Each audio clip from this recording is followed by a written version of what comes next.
At syempre mga idol na ito na yung ating niluto. So yung adobong native na manok at saka mayroon tayong ginataan din na isda mga idol. So ano pa hinihintay nyo? Let's go mga idol, lantak na natin to.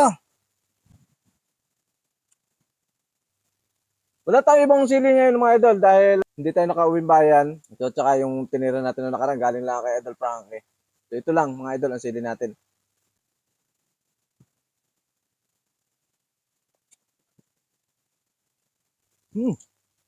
Kain tayo mga idol. Sarap. Ito mga idol, ang tawag sa inyo ng ganitong kaliliit na sili lang dito mga idol. Ang tawag dito sa amin, native na sili. So, may nagtatawag na labuyo daw to dito sa amin. So, ngayon, ito lang yung sili natin mga idol.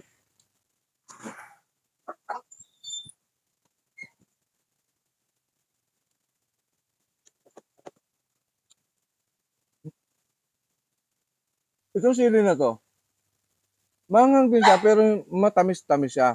Hindi siya nangangagat sa bunganga. Hindi gaya idol ng sili na Carolina Reaper talaga. Yung isa niya talagang grabe. So, ito parang pampagana lang siya sa pagkain. So, mga idol, the best to. Ginataang native na manok.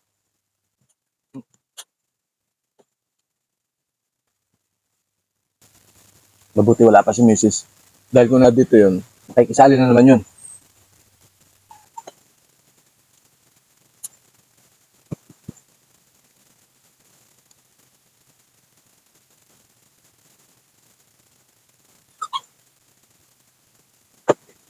Ito yung sili na masarap talaga mga idol.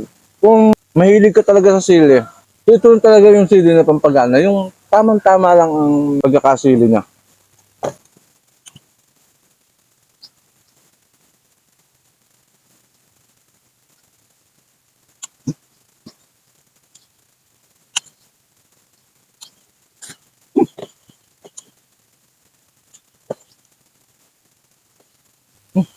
Minit sa ngipin ko mga idol.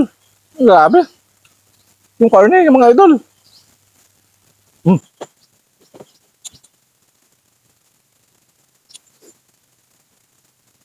Sarap mga idol. Grabe. Grabe talaga mga idol.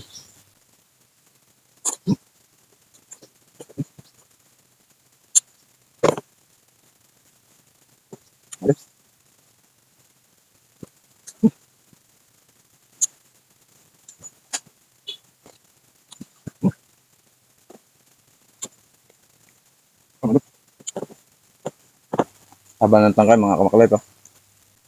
Mas mahaba yung tangkay kaysa sa sili mga kamaklit.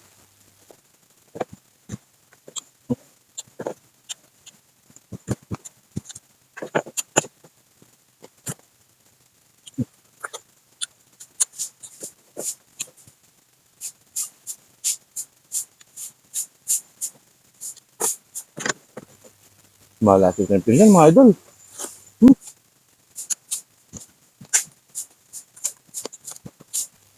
Hindi natin naubusin yung sili mga idol dahil nandito si Pinsang Frederick. Alam ko mahilig din sa sili.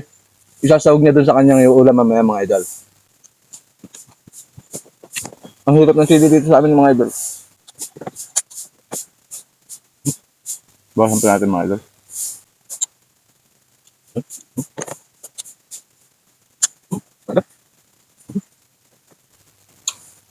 Sarap talaga mga idol. Grabing busog. So ito yung gusto ko mga idol na lamon talaga mga idol. Mga kamaklat.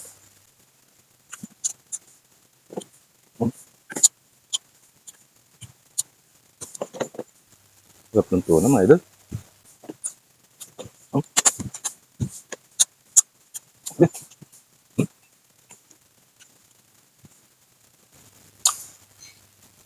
Sarap ng kain ko mga idol. Sabi. Thank you po kay Lord sa biyaya na nakain ko ngayong araw na to mga idol. At syempre, maraming salamat sa inyo mga kamaklight. Thank you for watching mga idol.